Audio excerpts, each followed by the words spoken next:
Hey guys, it's Jason with Your Tech Explained, and today I've got the Moto Z2 Force.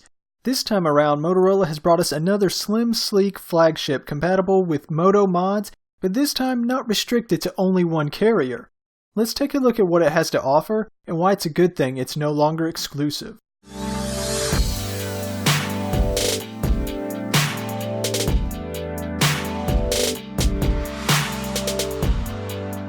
The Moto Z2 Force comes in an extremely thin package, using a metal body and featuring a 5.5-inch POLED shatter-resistant screen.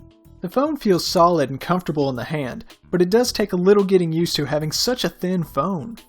The screen looks great with the deep blacks and saturation you'd expect from an OLED screen, and bonus, it's shatter-resistant. This is great for accidental drops, but in my experience, while these screens might not shatter, they pick up a lot of scratches. Living with scratches on your screen is better than cracks, but you might want to add some protection to it. I also noticed a strange reflection on the screen when the light hits it just right. This didn't affect the picture quality, but I thought it was worth pointing out. Motorola has packed a lot on the front of this phone, from the fingerprint scanner to the only speaker on the device and a front-facing flash. Having only one speaker on the phone was an interesting decision, but it worked out pretty well. It's not the best sounding speaker I've ever heard, but the fact that it's actually facing you makes it sound a lot better than a side-mounted speaker that gets muffled by your hand. One thing Motorola didn't see fit to include on the Moto Z2 Force was a headphone jack. There is an included USB-C dongle, so don't fret all you audiophiles out there, and who doesn't love more dongles, right? The back of the phone has a stylish brushed metal look along with the contacts for Moto mods and a huge camera bump. With the layout of the two lenses and the flash, it really resembles a smiley face. However, camera bumps don't make me smile. This one at least serves a purpose though. It is used to line up Moto mods such as the InstaShare projector. The projector mod doesn't offer great picture quality or get that bright. Within 8 feet, pixels were clearly visible, and it needs to be fairly dark in the room if you want to see anything. The fan could also be kinda noisy, so overall it's not the best experience if you're hoping for a high quality way to watch videos. If you're just wanting to share some videos or photos with a group, it'll work just fine, and it's quite fun to use. Unlike the competition, the Moto Z2 Force does not include an IP67 or 68 rating for water and dust resistance. It is only splash resistant, so you'll want to be more careful around it with water than other flagships from this year. Inside, the Moto Z2 Force is rocking a Snapdragon 835 and 4GB of RAM, giving it plenty of horsepower. Paired with Motorola's light touch on the software, and this phone is super snappy, making my S8 Plus feel rather sluggish in comparison. Switching apps is fast and games generally played smooth, although I did notice a hiccup in gameplay here and there. Motorola has always had a good reputation for the software on its phones. The Moto Z2 Force is running Android 7.1.1 Nougat, and per usual includes some helpful little tweaks to enhance the experience, while not changing the aesthetics to offend any Android fans.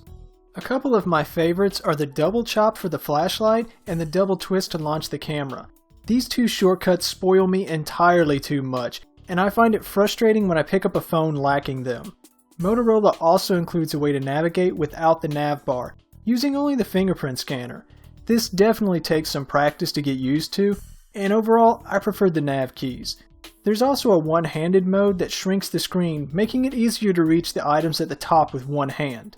The huge camera bump on the back houses dual 12-megapixel cameras, both featuring an f2.0 aperture, but lacking optical image stabilization. This adds up to a camera that does pretty decent in well-lit situations, but struggles in low light.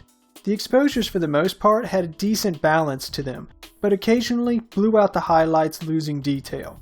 The colors looked well saturated and were accurate the majority of the time, but sometimes had a hint of a warm tint. The dual camera setup is using one RGB sensor and one monochrome sensor, offering you some interesting effects like a true black and white mode and depth sensing mode to add bokeh or a portrait-like effect to your photos. As with most cameras using this system, the depth mode can be a bit hit or miss, especially with objects that have fine detail or complicated edges. The front-facing camera uses a 5-megapixel sensor with an f2.2 aperture, It includes beauty and panorama modes, as well as a dedicated front-facing flash. This will help you get your selfies no matter what the lighting situation. The Moto Z2 Force has a surprisingly good battery life for only having a 2,730 mAh battery inside. It wasn't fantastic, but I was seeing around 4 hours screen on time, which isn't bad at all. Some of the competition does better, but for most light to moderate users, this will work fine. When it comes down to it, the Moto Z2 Force has some unique features and selling points. Like most phones, there are some trade-offs though. While the screen can take a beating, it's not going to be pretty. The battery life and camera are also a little lacking, but in the end, the Z2 Force offers a slim, fast, and modular phone, making it stand out from the crowd. That might not be enough when you consider the asking price and the competition. Something else to keep in mind is even though mods are fun, they also add to the overall price.